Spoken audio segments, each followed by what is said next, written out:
Hello and welcome back to the channel. Today I'm playing dice chess, where rolling 3 die determines what pieces you're allowed to move. My goal is to win 3 games. Let's get started with game number 1. Alright, we get paired up. I'm going to go ahead and roll my die, and I can only move a knight, which is fine. Knight to f3. I'm going to be stubborn and try to play London system here. Oh, I can also move a rook, so now I have to. I'm going to move my rook over, and it's my opponent's turn. My opponent can only move a knight, so we get knight to c6. My turn to roll. Oh, and we get a pawn move, nice. So that means, boom, I move my pawn to d4. Okay, I have 2 queen moves that I have to make now. And honestly, I could develop my queen. Also, I love that this has arrows, even though it's a totally different website. I could move my queen, but I'm gonna do this and then just put it right back. Because I don't wanna lose my queen. All right, my opponent rolls 2 pawns and a knight. So there's a lot of different things my opponent could do here. My opponent could even move both pawns towards the center, and even though this is really undefended because it only has 1 defender and it has 2 attackers, unless I roll either a pawn or a knight on the next turn, it wouldn't actually be under attack. And that's a strategy that I think I'm going to play with later in the game as well. Instead, we get a normal opening, e6, knight to f6. I'll go ahead and roll. I get pawn, bishop, and rook. Okay, that's a lot of different options. I'm going to play my bishop to g5 and pin the knight, which I imagine can only do me a lot of favors. The rook, I really don't win anything by moving it back, but I don't have another option, so I'll move the rook back. And then for my pawn move, I really could just play e4 here, with the idea that if my opponent doesn't get pawn on the next turn, I can play e5 and win the knight. Problem is, if my opponent does get pawn on the next turn, and then even pawn on the next turn after that, I could be in a lot of danger. So instead, I'll just play e3 for right now. Okay, my opponent gets knight, bishop, and rook, which is pretty darn perfect for the opening. Gives my opponent a lot of different opportunities to develop pieces. And my opponent decides to play bishop to e7, sure, very normal. I'm assuming the idea of this was just to go ahead and break the pin. Maybe there's ideas of knight to e4 now as well. Okay, we get a random rook move. Then I'm certain the knight is coming to e4. Oh, knight to b4. Okay, that's very interesting because it doesn't seem to set anything up. It could potentially be setting up a sacrifice where the knight can sack here, and if I don't get queen on the next turn, I might lose. Let's go ahead and roll and see what we get. We get rook, king, and then rook again. So as far as rook goes, I basically just have to move this guy back and forth. For my king, I might even walk him up, honestly. I'll go ahead and walk him up to d2. That way there's no ideas of sacrificing the knight and putting my king in check. It's also interesting because yes, you roll die to see what moves you can play, but that also means you get 3 turns in one, basically. I get to move my king, a rook, and then my queen. I'm going to walk my king to this side of the board. I'm going to move my queen, I guess up to d2 is perfectly fine. And then I'll just move my rook back to g1. It's quite annoying getting these rook moves. I probably should move a pawn at some point so I can at least develop my rook. Okay, my opponent gets pawn, queen, and rook, which doesn't seem too consequential. It might lead to something like b5. We get h6 hitting the bishop. Okay, my opponent's playing very normal chess right now, honestly. Oh, double bishop move. Oh, this is excellent. That means I can take and then take the bishop, and I've won the knight in the process, even if my opponent recaptures. And then unfortunately, we get another rook move, so I'll just shuffle him over to the side.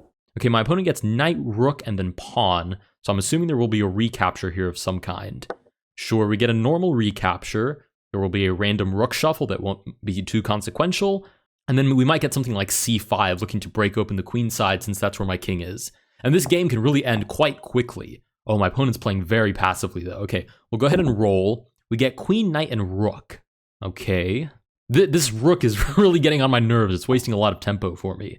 As far as queen goes, I don't really think there's anywhere particularly good for my queen to go. I'm just going to move her back to d1, and then I'm going to move my knight back to d2. I've just criticized my opponent for playing passively, but honestly, I'm playing quite passively as well.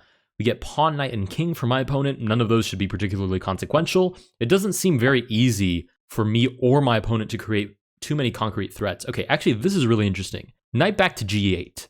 Because originally the knight was defending the g6 square, which is kind of a problem for black right now. There's a lot of weak light squares right next to the king. So if I can get bishop on this next roll, you've got to be kidding me. Triple rook. And the best part is this is the only rook I can move. So my only choices are 1, 2, and 3 to use up all of my moves. What a waste. Anyways, I was going to say if we could get bishop, it would be great because we could start targeting these weak light squares, maybe come in with the queen and even get checkmate soon. Okay, my opponent gets queen, pawn, and king. All perfectly fine. Well, actually, king could be an issue. King can come up and could be targeted by the bishop. Let's see if we get that. Okay, we get pawn, rook, and knight. I'm absolutely done with this rook, so I'm going to move the pawn forward and at least try to do something with the rook, and then I'll move the knight towards the king side as well. Now there's 2 different ways for me to hit the king on my next turn and potentially win the king.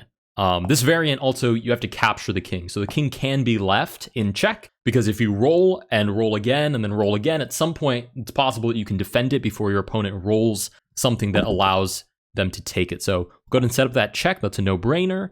And then my king has to move to d2, which is quite unfortunate. And then my rook, I'm so sick of my rook. We'll move my rook here, and honestly, if I get rook again, I'm going to sack it on g7. Okay, my opponent gets lucky. My opponent gets king and moves the king out of the way. Oh, and my opponent can set up queen to a5, hitting my own king. I need to get king or pawn on this next turn, or else there's a chance my opponent can win. Okay, I get king. I'm going to walk my king this way. As far as pawn goes, I guess I'll just play c3 to block the queen from coming in. And then my knights really don't have anywhere great to be. I guess I'll just develop the knight on b1. It's a little bit late to be developing, but well, maybe it's never too late to develop. My opponent gets knight, king, and pawn. None of those seem consequential once more. Maybe this captured could be a little bit annoying. Okay, but my opponent's playing defense, which is really good for me. King, I'll just walk my king back. He got in way too much trouble over on the queen side. Knight, I'll go ahead and set up this pressure, right? It's technically a trade, but yeah, I could win it if my opponent doesn't get knight. And then my bishop, I think I still want my bishop on this diagonal. I might even capture on f5, but that seems a little bit brash. So I'll go ahead and move back to c2 for now. I'm down to 2 minutes as well. My opponent gets a double king move, which guarantees the king lands on h7 again, right? It's just back and forth. And then a bishop move, which hangs the bishop. Nice, I just need to get a knight move. Oh, okay, actually, a rook move is perfectly fine, and a queen move is great as well. So I'll start with my king move my king to safety. I'll bring the queen out to h5, and then I'll take the free knight on g6, which is really, really good. We have an awesome attack mounted here. There's ideas of like check this way, check with the queen supported by the knight. There's all sorts of sacrifices here. We could even play knight here and then g5, which would actually be protected because that's pinned. My opponent gets king back. Oh, and a double bishop move. Okay, but maybe I can recapture. Nice, okay, I do. I get the recapture with check, and now I get to move my bishop and a pawn. And honestly, I'm going to sack my bishop because my opponent has to respond to this anyways. And I'm going to play b4, hitting the queen. Too many threats. I've won this pawn. I'm hitting the king. I'm hitting the queen. There's no way to defend all of this at once. My opponent has to move the king to h7. As far as pawn goes, my opponent could capture the pawn on b4 or capture the bishop. Oh, that's really smart. My opponent moves the rook out of the way to shuffle the king to g8. I actually didn't see that. We'll roll again. We get a double knight move. Means knight to e7, and then we take the king. Easy peasy victory. And we do get a rematch offer, which I will accept. We did win game number 1. This is me very quickly moving on to game number 2. But just to recap the last game, I want to make the point that putting pressure on your opponent here is very, very important. Because the more pressure you put on your opponent, the more opportunities for you to win. Because it's luck of the draw at the end of the day. Okay, I could move my pawn to d5 right away. Or I could allow my opponent to set this up, which would be very, very annoying. So I'm going to start with d5. For my queen move, I'll go ahead and just develop my queen. And then for my knight, I'll play knight to f6. Right, now we're nice and defended on d5. E5 could be a little bit annoying because it would force a queen move on the next turn. Maybe I overextended there. Okay, but instead we get some very, very normal developing moves by my opponent. We'll go ahead and roll. King move, okay. Quite frustratingly, we get an early king move. We'll move the king over. For my bishop, I'll play bishop to g4. And for my queen, I'll play queen to e5. Again, in a real chess game, this would be quite weird, right? Pinning the pawn with the queen developed so early. We didn't castle, we're hitting the queen. But since we get 3 moves in 1 turn, there's a lot of opportunities to set up a lot of crazy threats. Oh, my opponent gets a double knight move. You've got to be kidding me. Okay, my opponent gets a double knight move, which isn't even really a problem for losing the queen. It's more so a problem because of this, which means the only way I can get out of it is by moving my king out of the way. Okay, we get king, rook, and pawn. Okay, as far as king goes, I'm just going to move my king over to c8. Pawn, I'll go ahead and capture on e4, I guess. Well, I'll play d4 and actually threaten the piece. And then for my rook, I really only have rook to g8. Okay, my opponent moves queen, bishop, and knight. Knight, probably a no-brainer, stop the bishop from hitting the queen. Oh, that's even better. I didn't even see that. Wow, I'm blind as a bat. Right, I lose the bishop on g4. My opponent gets a free bishop move as well. This is looking quite terrible for me. The only way I win this is if I get like triple pawn move, right? If I roll 3 pawns, I can play this, this, and this, right? And then I can win the whole game. But we'll see. Okay, we get rook and knight. I guess with my knight, I'll just take on g4. And with my rook, I'll just shuffle back over. King, pawn, and pawn. Okay, that's looking good. King, pawn, and pawn should be minimally consequential for us. If anything, oh. Wow, that was not minimally consequential at all. That was actually quite terrible. Okay, roll again. We get king, rook, and pawn. Okay. So with my pawn, obviously, I'm going to take the knight. With my king, I'll just move over, and then with my rook, I'll move over as well. And with any luck, I'll be able to like secure a promotion at some point. That would be spectacular. Okay, we get bishop and king. Bishop is hitting my rook, which is quite unfortunate. We get rook, king, and knight. Yeah, see, the problem is my pieces are so underwhelmingly undeveloped that there's really not a lot of opportunities here for me to create threats, right? This pawn is basically carrying the whole operation, and with this next roll, it's basically gone. My opponent can take it any which way, and that threat is completely off the table. I really need a knight move soon to see if I can pick up the queen again. Ah, my opponent moves the queen all the way back. Now she's nice and secure. We get king and rook, which is a huge issue, because now I'm starting to leave the back rank a little bit weak, but I don't really have a choice. I guess I have to move my king to b8. Well, in theory, I could move it forward and risk it for the biscuit, but then I'd also be moving it into danger again and then again, so that's too many rolls for my comfort level. I'd rather sacrifice the rook, and we do lose the rook. Takes and then takes, I'm sure.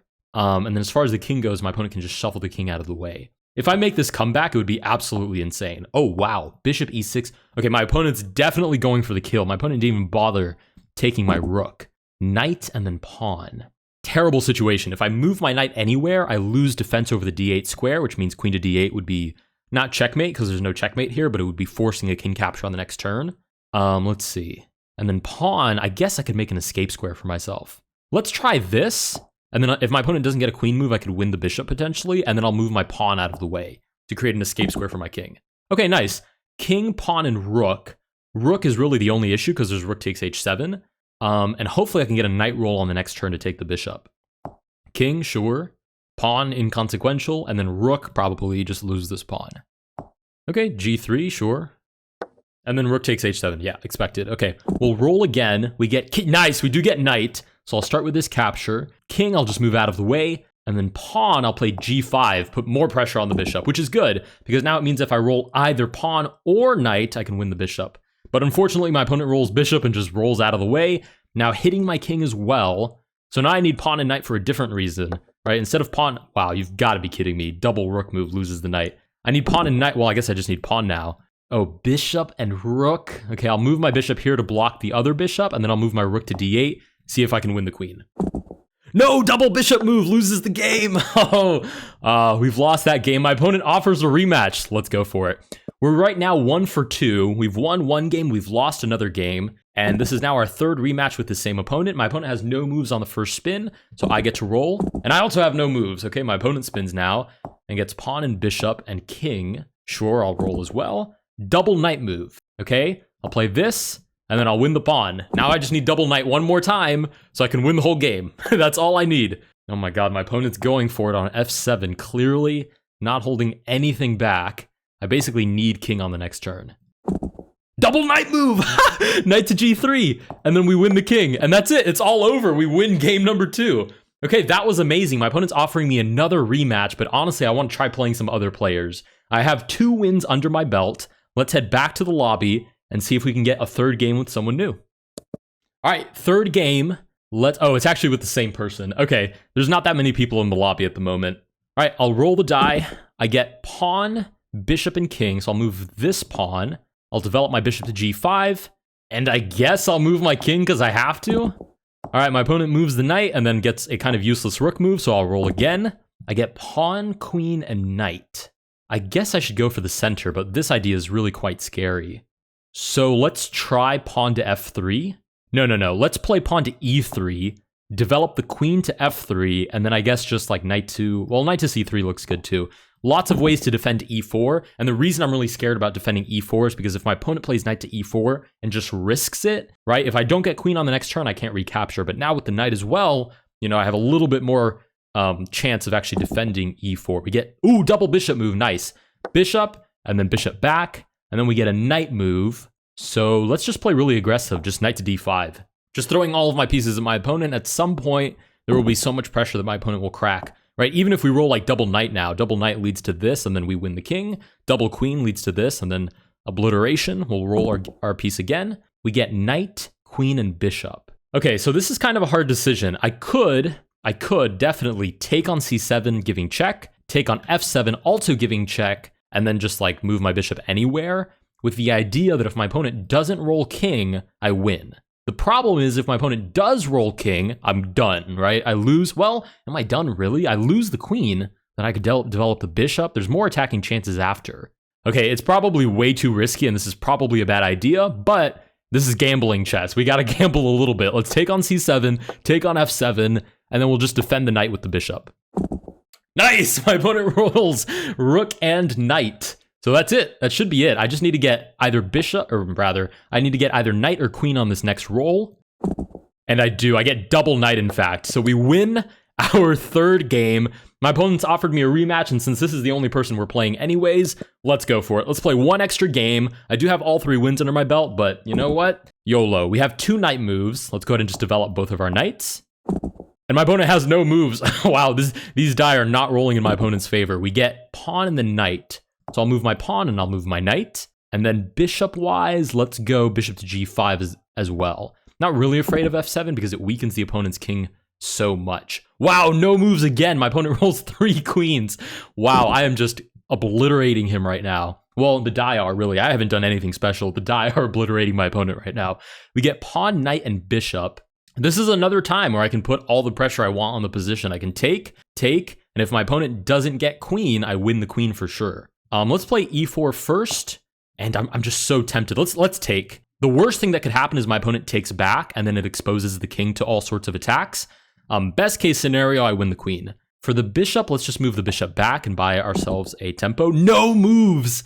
Wow, that, oh my goodness. Okay, I feel so bad for my opponent right now. I would be quite annoyed with the die right now. Now, my opponent hasn't moved a single piece. Not one piece has been moved by my opponent. I've developed everything. I've sacrificed on f7. Okay, I get pawn, rook, and bishop. This really feels like my calling to take on e7, but it feels too risky. It's defended by so many different pieces that if my opponent gets any of those pieces, I lose the bishop. So I'll develop another bishop instead, defend my knight on f7. As far as pawn goes, let's just play e5, I guess, grab a little more space. And then for my rook, I'm going to move this rook because I still have some hopes of castling. No moves! Oh my god, that's so bad. That's so bad for my opponent. I feel terrible. Oh, I was kind of enjoying the move streak, but this is abusive. This is not nice at all. Wow. Anyways, I was going to make a comment about castling, which is kind of tricky. Because if you don't roll king and rook, you don't get to castle. You have to roll both of those to win the ability to castle. And we don't get that right now. We get bishop, rook, and queen. Queen is obviously an invitation to play this. Line up the queen with the king on that short diagonal. Bishop-wise, let's just take. This game is moving too slow. We'll take here, and then for the rook, let's play rook to d1. All right, my opponent's turn. Triple king move. That's quite terrible because now my opponent can take. Oh, actually, wow. Never mind. That's not so terrible. My opponent takes, runs right through check, and then just steps out of it on the last move. That was actually really good. It's kind of scary though because there's like ideas of queen to f7, which would in real chess be checkmate. In this game, it calls for almost checkmate. There's knight to d5 threatening check. So there's a lot of different ways this could go south. Let's play queen to f7. For the bishop, I guess we just move the bishop back. And then rook, let's do a little rook lift. Fancy Nancy, get a little rook lift in there. Queen move only, which forces this. That's the only option on the board. We roll, we get double knight move. That's so crazy because I actually mentioned that, I think at the beginning of this game, or maybe it was the last game, that double knight move is so overpowered because we just play knight and then knight again, and we win the whole game. Okay, my opponent has offered me another rematch, but I'm gonna go ahead and decline this one. If you guys did enjoy this video, please consider liking and subscribing. Let me know down below if you particularly enjoyed this variant or if there's any other variants that you'd like me to try, and I will see you guys in the next one.